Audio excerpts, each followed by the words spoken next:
배우 송하윤이 자신의 학폭 의혹을 최초로 제기한 A씨에 대해 추가 고소를 한 가운데 현재 미국에 거주 중인 학폭 피해자 A씨는 직접 한국으로 입국해 본격적인 법적 대응에 나선다고 합니다.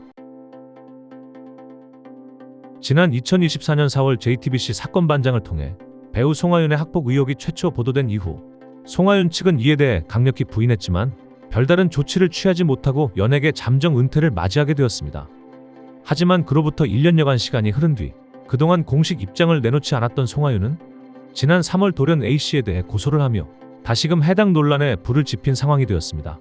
불필요한 소모전에 지친 것인지 이미 오래전 일이라서 더 이상의 논란은 의미 없다고 생각한 것인지 피해자 A씨는 송하윤 측에게 평화적 종결을 제안하며 종료문을 전달했지만 이에 대해 송하윤 측은 허위 자백이 담긴 공개 사과문을 요구했고 A씨가 이에 응하지 않자 지난 7월 22일 송하윤 측에서 A씨를 상대로 무고 혐의로 추가 고소했다라는 것이 A씨 측의 입장으로 전해지고 있는 상황입니다.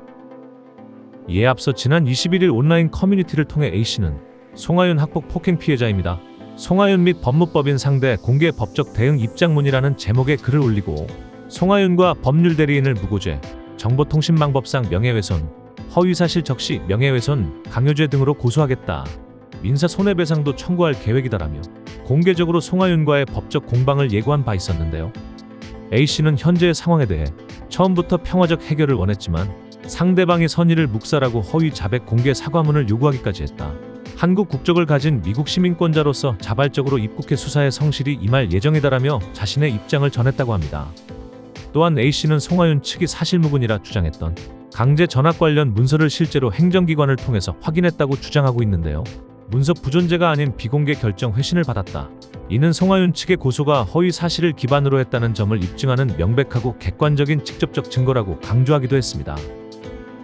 한편 송하윤 측은 현재 A씨와 관련하여 A씨가 한국 입국을 결정하게 된 배경에는 송하윤 측이 A씨의 신속한 귀국과 조사를 받게 하기 위한 이례적인 조치로 항공료, 호텔비, 교통비 등 경비 일체를 지원하기로 했다.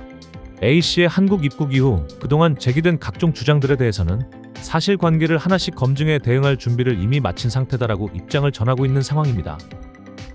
A씨는 송하윤이 끝까지 학폭에 대해서 부인하며 자신을 고소까지 한 것에 대해 공익 제보자를 사회적으로 제거하려는 조직적 보복이며 사실상 명예살인이라고 주장하고 있는 상황인데요. 1년 만에 논란이 다시 시작된 송하윤의 학폭 사건과 관련하여 여전히 대부분의 여론은 1년 전과 같이 송하윤에게 우호적이지 않은 상황인데요. 하지만 그동안 논란이 되었던 다른 학폭 관련 사건들을 통해서 살펴보자면 예상치 못한 반전이 일어날 수도 있으며 회유를 통한 해결 또한 배제할 수 없기도 한 것 같습니다.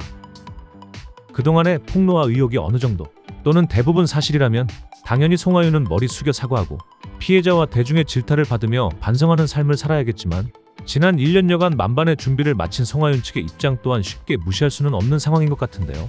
송하윤의 학폭 논란 시즌2가 납득할 만한 결과를 보여주길 바라며 영상 마치겠습니다.